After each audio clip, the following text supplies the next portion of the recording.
अस्सलामुअलैकुम। तो प्यारे बच्चों, एक दफ़ा का जिक्र है कि एक चिड़िया ने दरख्त पर घोंसला बनाया और 2 अंडे दिए।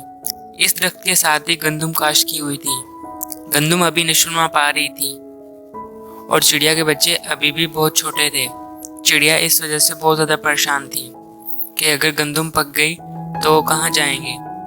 आखिरकार एक दिन गंदम पक गई और काटने के काबिल हो गई।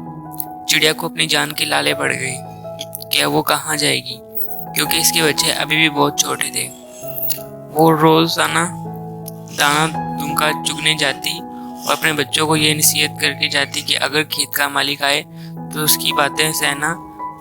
एक दिन खेत का मालिक आया और उसने अपने बेटे को कहा कि तुम अपने दोस्तों से मदद मांगो और हम अगली ही सुबह गंदम काटेंगे। चिड़िया वापस आई तो उसके बच्चों ने उसे सब कुछ बता दिया। चिड़िया ने कहा, तुम परेशान ना हो, वो सुबह फसल नहीं काटेंगे। अगली सुबह वो मालिक आया तो गंदम के खेत में कोई भी नहीं था।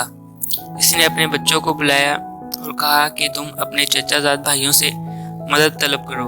अगली सुबह भी इसी तरह हुआ। उसके चचाजाद भाइयों ने गंदम कटवाने के लिए नहीं आए। आखिरकार खेत का मालिक ने तंग आकर कहा, हम सुबह खुद ही फसल काटेंगे। चिड़िया वापस आई तो उसके बच्चों ने सारी तफसील इसको बताई। चिड़िया अपने बच्चों को ले गई। चिड़िया के बच्चों ने पूछा कि आपने ऐसा क्यों किया, जबकि पहली दफा भी उन्होंने फसल नहीं काटी थी। चिड़िया ने कहा, बेटा, आजकल कोई किसी का नहीं होता।